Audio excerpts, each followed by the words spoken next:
இங்க ஒருத்தி சொன்னாலாம், இந்த ராமபிரானுடைய வடிவழகு எப்படி இருக்கு தெரியுமா?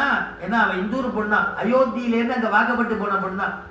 அதனால அந்த அயோத்திய பொண்ணா இருக்கிறவ சொல்றான், எங்க ராமனை நீ வந்து பார்க்கணுமானா உங்களுடைய கண்ணு இருக்கு பாரு, எவ்வளவு புதுசு புதுசா, ஒவ்வொருத்தரையும் புதுசு புதுசா நவம் புது புது கண்ணா வேணும் அவன் அழகை ரசிக்கிறதுக்கு. அவ்வளவு அழகு.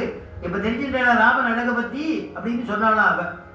உடனே மிதிலாபுரியில் இருக்கிறவ, அங்க இருக்கிறவ சீதையினுடைய தோழி சொன்னானா, அது சரிம்மா, உங்க ராமனை பார்க்கறதுக்கு சீதைக்கு புதுசு புதுசா கண்ணு வேணும்னு சொல்ற, அது வாஸ்தவம் தான். எங்க சீதைய ராமன் பார்க்கணுமானா 1000 கண்ணு வேணும்னாலும்.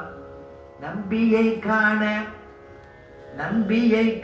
நங்கைக்கு 1000 நயனமும் வேண்டும். கொம்பினை காணும் தோறும் குறிசிக்கும் அன்னதேயாம். நம்பியை காண நங்கைக்கு 1000 நயனம் வேண்டும். 1000 கண்ணு வேணும்.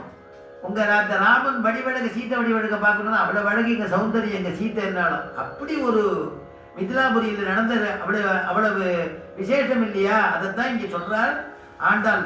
ரொம்ப அற்புதமாக அனுபவிக்கிறார். அதனால இந்த பட்சிஜாலம் கேட்கறது போதனை கண்ணினா அழகுடையதான கண்ணு. அந்த சீத்தை எவ்வளவு அழகுள்ள கண்ணு உட்காலோ அந்த மாதிரி அழகான கண்ணுடையவளா உள்ள படுத்துட்டுக்கிறவன். ஏன்னா இவ வந்து கிருஷ்ணனுடைய வல்லமை. போதனை கண்ணினாய் மணியாயிடுத்தே குள்ள குளிர குடைந்து நீராடாதே. எல்லாரோடையும் சேர்ந்து நாம வந்து நீராட்டம்னா என்ன? கிருஷ்ணனுடைய சம்ஸ்லேஷம்.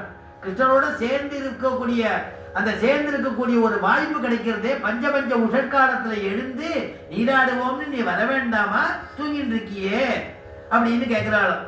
அதனால